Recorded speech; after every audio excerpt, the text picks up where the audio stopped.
So when you're in the ice bath, you talk about breath control, breath work. Talk to me a bit more about the element of breath work or breath control or whatever you call it, Adam. Yeah, so for me, it started out when I was trying to rehab a shoulder injury, Hmm.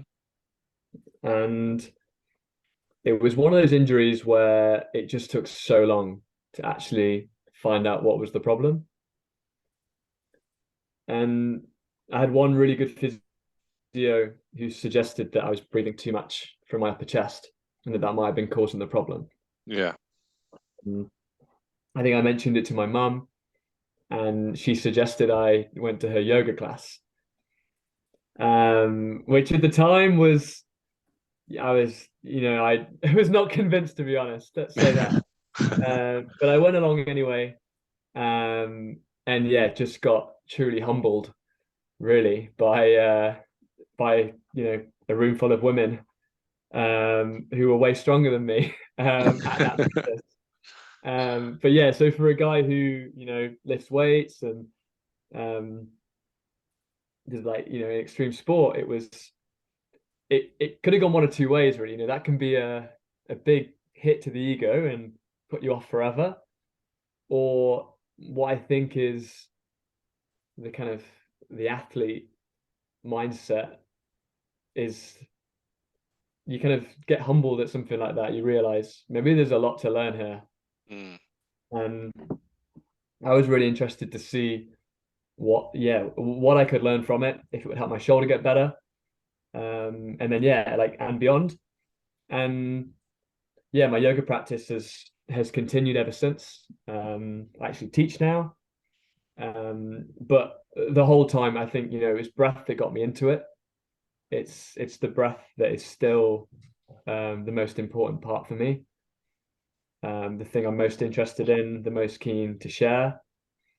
Um, and yeah, it's not so much about performance as it is about health, longevity of my career, as well as like longevity generally of life. Yeah. Yeah, that's kind of what it's all about for me.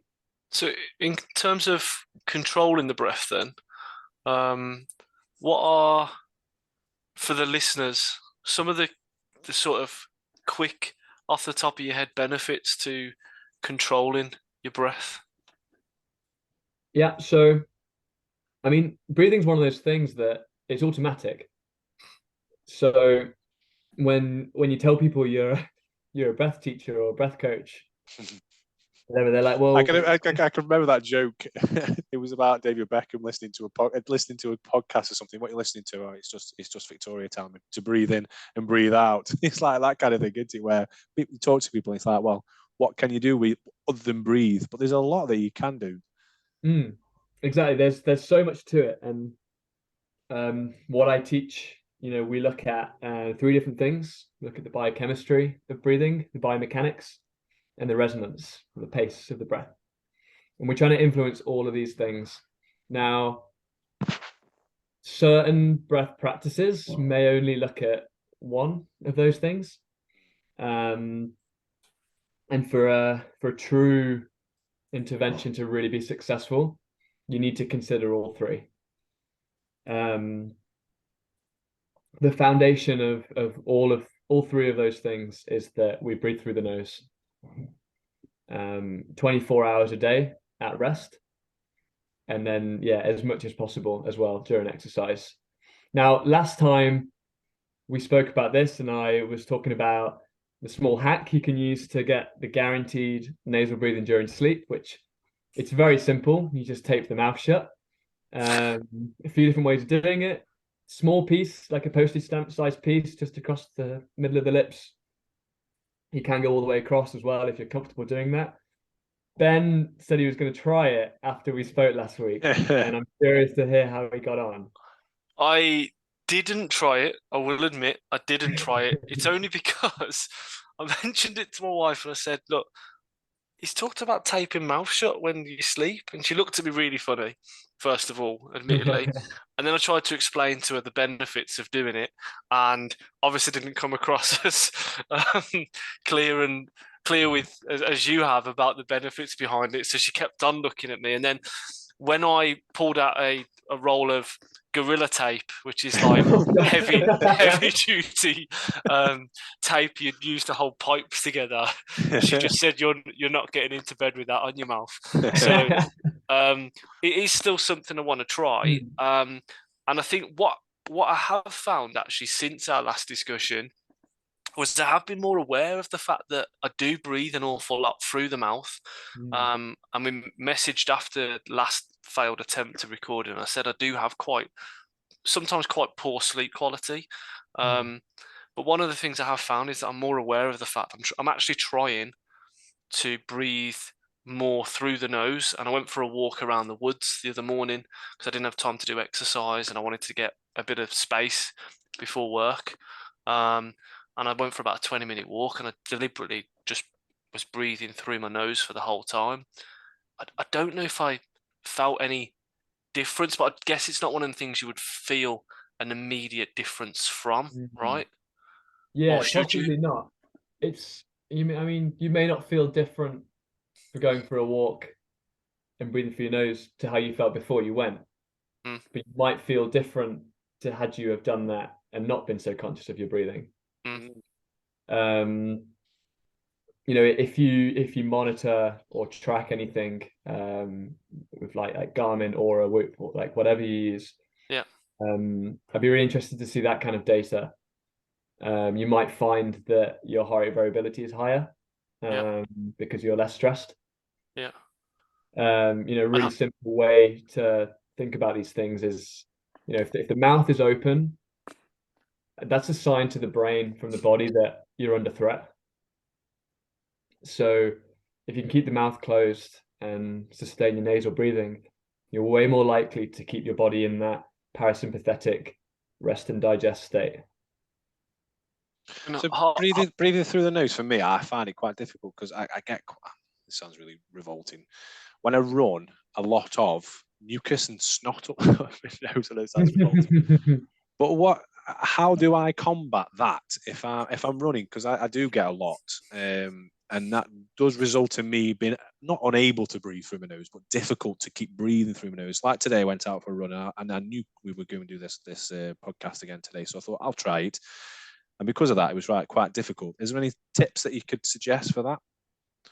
You just got to start slowly. Do as much as you can, and what I normally suggest is if you can't breathe through the nose, and say it's a run or exercise session, whatever it is you're doing, if you're going to be in kind of like zone 1 and 2, and you can almost, like, we use zone 1 and 2 as like a guide. You can use the nose as so you go at nose pace. Okay. If you're struggling, you slow down until you can sustain that.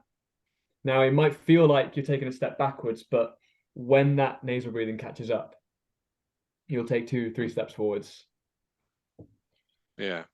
So, because we had a question from one of our runners who run with Stoke Fit, and she talks about she's an asthmatic runner. So, other than breathing in through the nose and then out through the mouth rather than gasping, any other useful breathing techniques to help when running an effort that you would recommend? So, would you be saying through the nose in, through the nose out? Because she takes an inhaler and she struggles sometimes. Yeah, no, absolutely. So I'd say, nose in, nose out. The nose in, mouth out that we all learned from our PE teacher. It actually causes more nasal congestion than nose in, nose out. Okay. What the nose out does is it just controls that exhale, really slows it down. Now with asthma, from what I understand, depending on whether it's asthma or exercise-induced asthma, it's this bronchoconstriction and like restriction of the airway, particularly in the cold air that we've got at the moment. You really don't want to be breathing that in through the mouth because the mouth serves no purpose when it comes to breathing. If we use the nose, then we're warming that air up, we're slowing it down, we're humidifying it. It's much better on the airway, So yeah, for asthma sufferers, it's going to be much, much better for that. I was actually, when I was younger, I was told I had exercise-induced asthma by one of our sports doctors. And this was because I was just finding it hard training in the cold. And it's nonsense. I didn't have exercise-induced asthma. I was just rubbish at breathing. Right, okay. So they gave me an inhaler and were like, cool, crack on.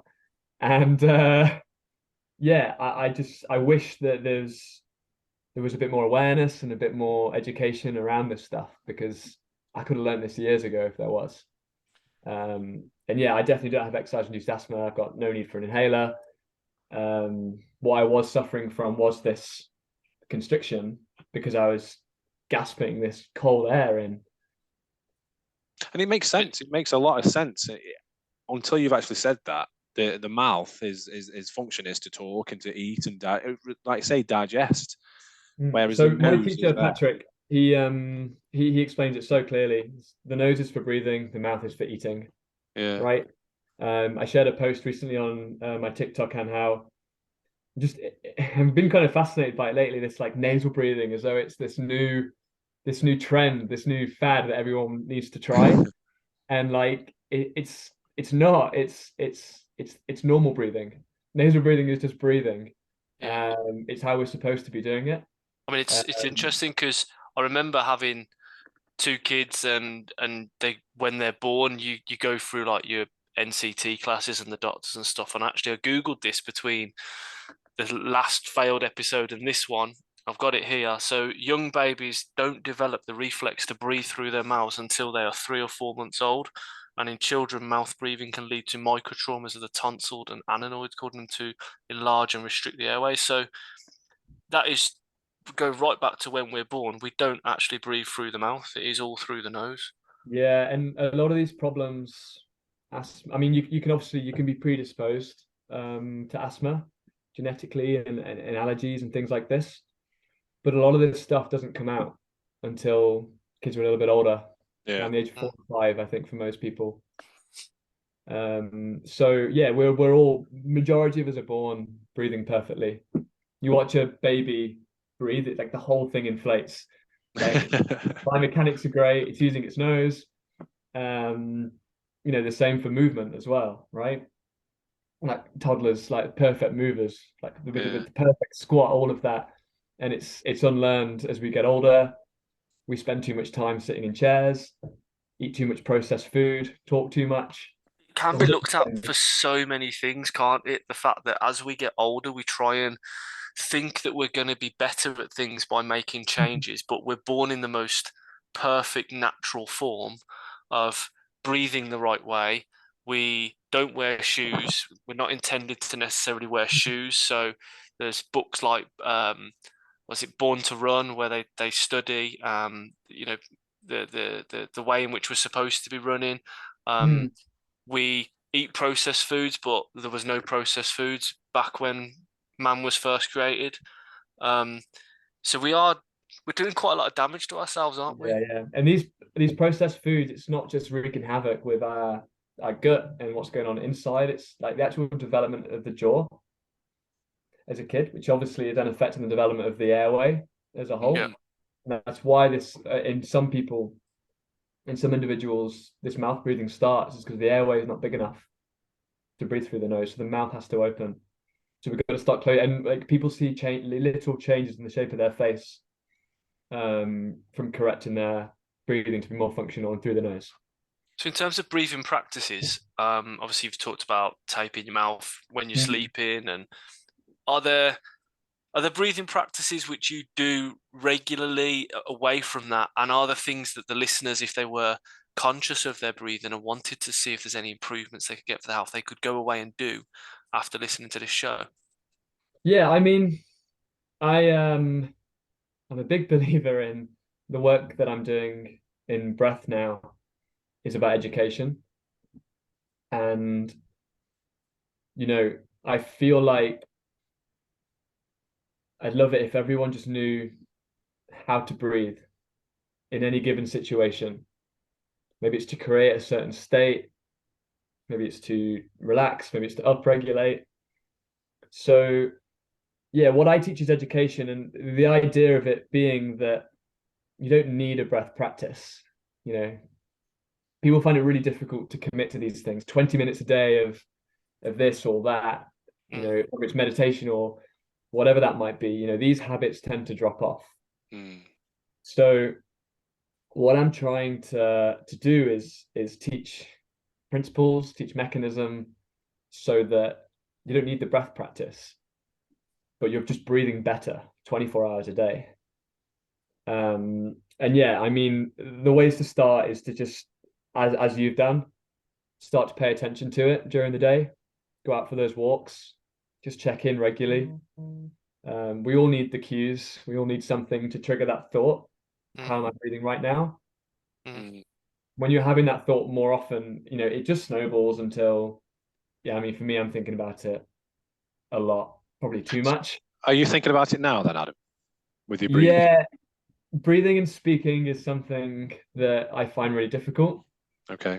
And it's really important because obviously speaking is exhaling through the mouth. Yeah. Because we talked about it on the last bottle. We keep calling it the failed podcast. It's got its own name. It's become its own episode title. We'll put it up. We were talking about it on the failed episode that you talk about when you rest, that you don't do a lot of speaking because that is you're trying to prevent to retain all the breath, if that makes sense. I don't know if that makes sense to you. I don't know if you want to talk about that. Yeah, no, I try and be quiet during rest. Historically, looking back, there's been, you know, certain figures in the past who literally withheld speech for health reasons. And yeah, I think, you know, there's a very good reason why monks move around slow and they don't speak very much. They're very quiet. You know, they move in silence. And yeah, I mean, they learn to breathe before they learn to count. It's just so fundamental. And hopefully, yeah, I mean, my goal is to get this stuff taught in schools at some point. So let's have a look at giving yourself a little plug. If people want to learn more from you, obviously we've only got this podcast episode. Where can people go to get some of this information from you? Yeah, so I've got some really exciting stuff coming up. Recently started working with a new business coach to help me kind of flesh this out all a bit. Yeah. So at the moment, yeah, if people you can go onto my Instagram. I'm at slalom_Burgess. I've got a website link on there. If you want the website as well, it's just www.adam-burgess.co.uk. I've got a link on there. You can register interest. And yeah, if you do that, I'll be in touch very soon about all my offerings. I think we're going to have group offerings as well as one-to-one work as well. Brilliant stuff. What's the long-term ambition then with all the breath work / control? Yeah, I mean, I'm really passionate about this stuff.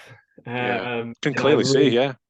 I really feel like we can make a big difference to a lot of people. You know, it's changed my life, and you know, I'm really keen to kind of inspire these changes in other people. So yeah, I mean, this is my job really on the side. At the moment, it's more of a side hustle, but I'll probably transition into this full time at some point. And we're right in saying that you're a believer and probably looking to get this taught in schools. That's what you're thinking is a way forward, or certainly should be. Yeah, absolutely. Yeah, I think, you know, the younger people can start this stuff, we can prevent the need for the breathwork practice later in life.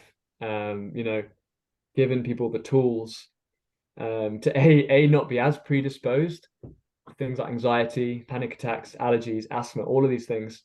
But then also have the tools to know what to do if we are kind of experiencing any of these things. So there are obviously many health benefits to it. As you mentioned a few there, obviously it can help with things like anxiety, asthma. From a performance point of view, I'd be interested because one of the key things with performance, certainly in running, ultimately is to keep your heart rate as low as possible so you can sustain a level of performance, your pace output. What's the best way to reduce or control the breath to reduce your heart rate or to keep your heart rate low, either before an event or during an event? So no, this is a really interesting question, and respiratory rate and heart rate are really closely intertwined. One of my first clients, actually, she's an Olympic finalist, and her resting heart rate dropped by 10 beats within a few weeks of working together. Wow. And this is a fit elite level athlete. And yeah, just a simple bit of education. This one thing to remember as well is that, you know, you can be incredibly fit and not necessarily that good at breathing. I've been an example of that in the past. And there's lots of other examples out there. But also, you know, not necessarily being good at breathing doesn't mean you're unfit. But they can certainly complement one another. There's the relationship between respiratory rate and heart rate. When we inhale, the heart rate speeds up. When we exhale, the heart rate slows down. So it's the difference between this pace, the discrepancy there, that's what heart rate variability refers to. But we can manipulate this knowledge and we can extend that exhale, and that can slow our heart rate down. And we're doing that through the nose or through the nose and mouth for that purpose, or? Ideally, it's nose. Yeah. When we're exercising, you know, we talk about gears. There's different gears to this. So nose in, mouth out would be the slightly harder gear. Mouth in, mouth out is absolute maximal if you need it. I'm not sure there's many situations where that's appropriate. Even nose in, mouth out, for the majority of people, it probably is a gear to go into, with the goal to train the nose in, nose out to be able to sustain it at those higher intensities as well, though. So for a complete beginner looking to control their breath for a performance basis to lower the heart rate, it would be... For a complete beginner, to be honest, I wouldn't even be thinking about it for exercise. Okay. I wouldn't be worried about it. I'd be trying to make sure the breathing is optimal throughout the day at rest. So when you're resting, when you can think to yourself, right, Rob, what's happening when you're breathing? Then once you've got to that point of where you're recognizing that and you're able to do it a bit more sustainably, you then think to yourself, right, okay, I'll take that into my exercise of choice or my sport of choice. Is that what you're trying to say? Yeah, absolutely. And you'll already be seeing benefits in the exercise because you'll be recovering that much better. And you'll be deliberately trying to exhale for longer than the inhale. Yeah. And I think it's like in stages. So, you know, we work this stuff at rest. Then we bring it into like the recovery periods of the exercise, or the warm up and the warm down. Right. And then when we're there, that's when we can start to bring it into the actual efforts. I mean, I'm already doing it now. I'm sitting here breathing in through the nose. I am as well. I'm going out as long as I can through the nose. Yeah, I'm sold. I'm going to be registering, Adam. I want more information. I think this is something listeners. If you're listening to this podcast, chances are you're listening to it because you're interested in running, or you're one of Adam's friends, and that's more likely because you've got more followers than us. But you're probably going to be wanting to take something away from this podcast, and I think this is brilliant because this is something you can literally be sitting there.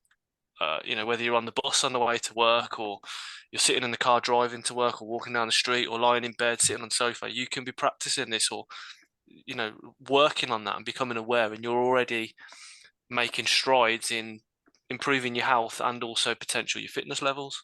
Yeah, I mean, for the runners out there, some homework for you if you want it. Watch videos of Kipchoge running and just look at his face. Just smiling the whole way around, throughout a marathon. He does, I've noticed that when he was running. Yeah, so he just smiling. It's really good posture in the face for breathing as well. So tongue resting in the upper palate and almost like a half smile on the face really helps to kind of just you can see it. It kind of stretches the skin underneath the nose and opens that airway. Okay. He's not gasping for air, is he? Like, you know, no. We see never. Mark just gasp. It's like, no, you don't need to do that. Even when he's running sub 2 hour marathons, he's smiling, right? Yeah. So one of my breathwork teachers, he said early on, he's like, you know, none of us are going to run at his pace. So this guy was a running coach as well. And he says, we can't run at his pace, but we can all run at his effort level. Mm. You don't need to be out there gasping for air and panting. And I would say I've looked at some of your TikTok videos and your Instagram videos, and it gives you techniques of how to clear your airways, how to clear your nasal passages and things. So if people that are similar to me and they're similarly thinking, how the hell am I going to do this? I would say go and look at Adam's TikToks, look at his Instagram. Is it Slalom _Burgess, something like that? TikTok, it's Breathe with Burgess. That's the one.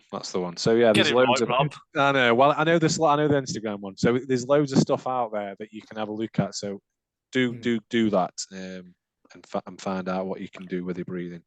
What we'll do, Adam, if you send the details over to Rob, because he clearly can't remember them, he's supposed to have done his research. We'll pop them in the show notes as well. So if you are listening, if you scroll down to that now, you should be able to see Adam's details to get either reach out to get some information in regards to all this, or obviously follow his social media profiles and have a look at it as well. Because Rob's obviously a big fan. He's been stalking. I've been looking on there as well. It is all fascinating stuff. I mean, it's a fascinating conversation, isn't it? It's these little things that can really help to change people's outlook. I think it's brilliant. Yeah, it's been a big part of my journey, I think, with sport. And I feel so fortunate to be in a position where, I get to invest so much time and energy into one thing. And, I guess you dial it down, that thing is human performance. From a physical perspective, mental, technical in canoe slalom. And I've gone through phases in the past where I've almost felt guilty that I'm so fortunate that I get to do it. I love my sport. I probably enjoy it more now even than when I was like 12 years old. And I kind of made peace with that in the knowledge that I'm learning all this stuff, but I also get to share it. Yeah.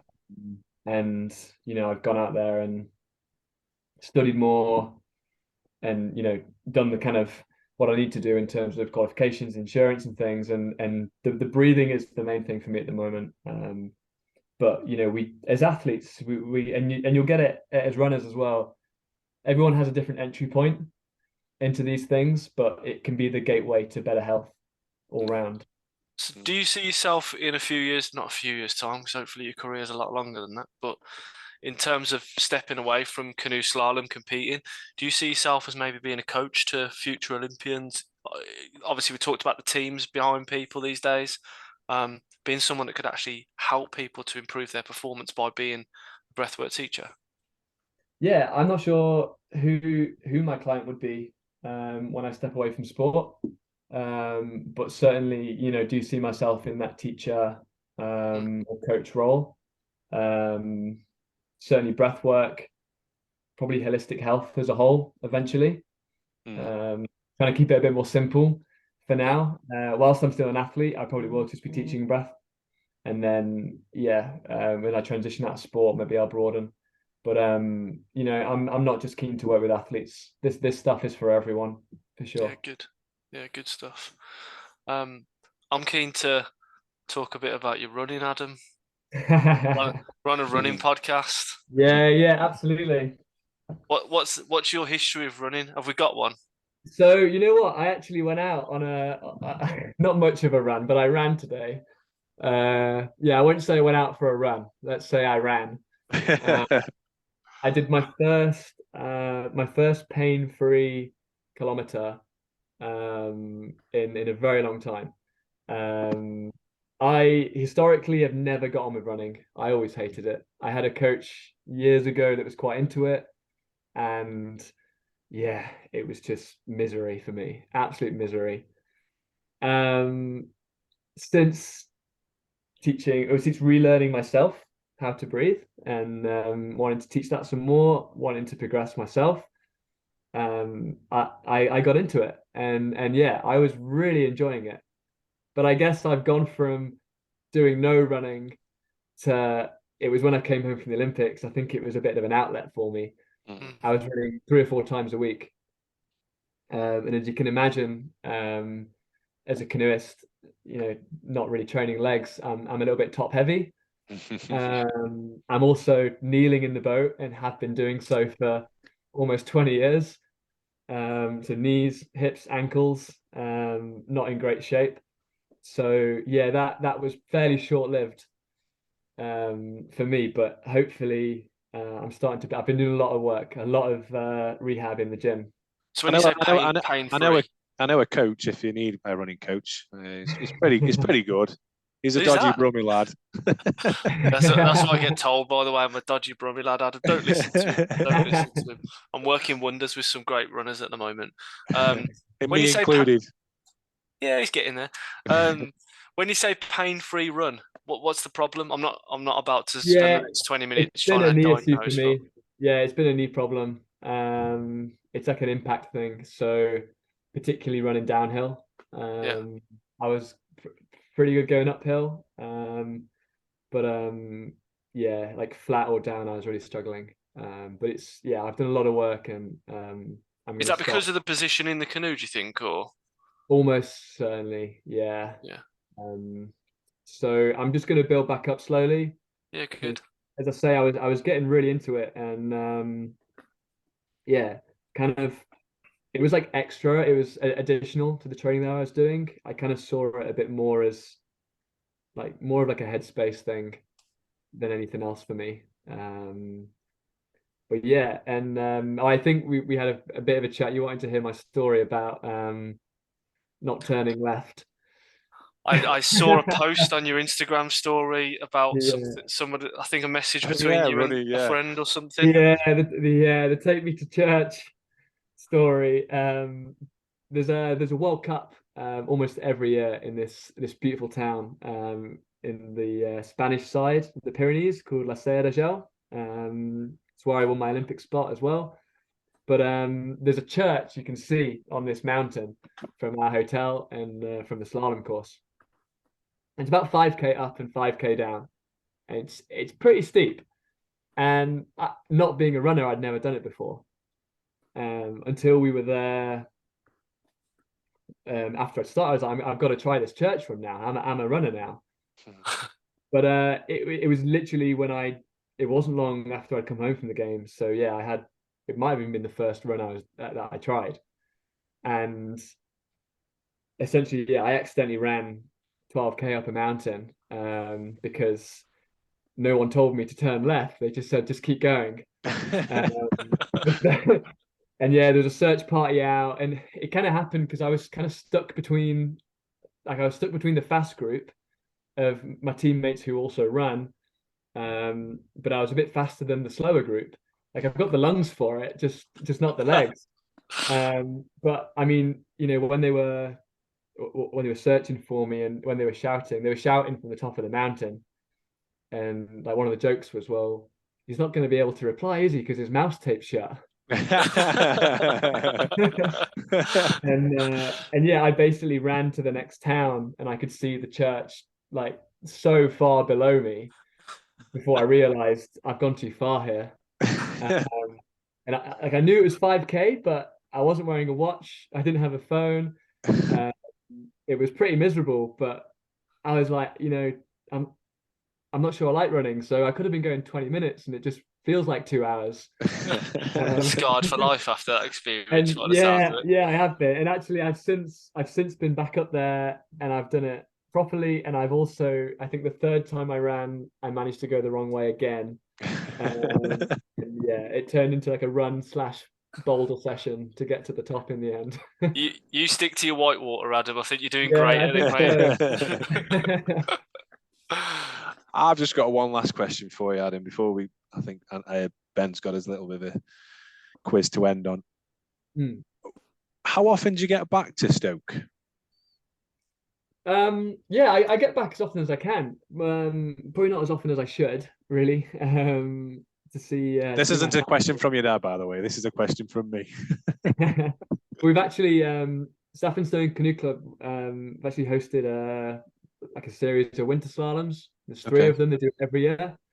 I actually got back for all 3 of those. So yeah, I've been home 3 times in the last 6 weeks. Brilliant. Yeah, I'm not sure the next time I get back. It's usually, at least if it's been 2 months, then I got to get home. And what do you miss the most about Stoke? Obviously, apart from your family.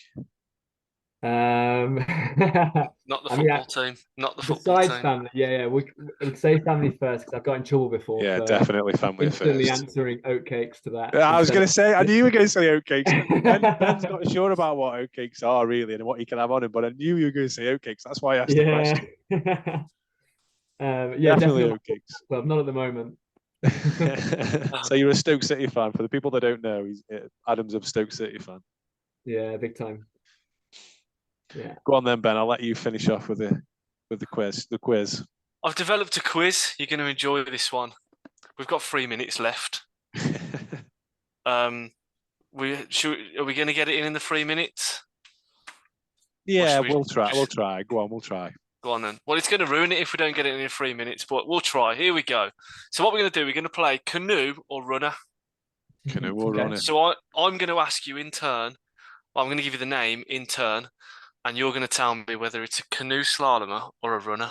Okay. Who wants to go first? I'll let Adam go first, as he's the guest. All right, Adam.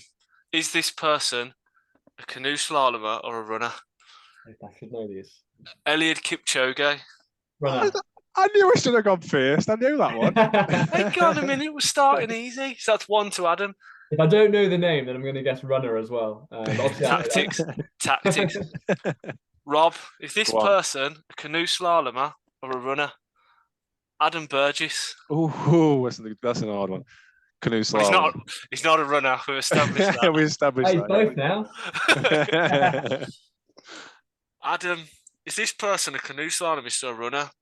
David Florence. Canoe slalom. Canoe slalom. Correct. 2-1. Rob.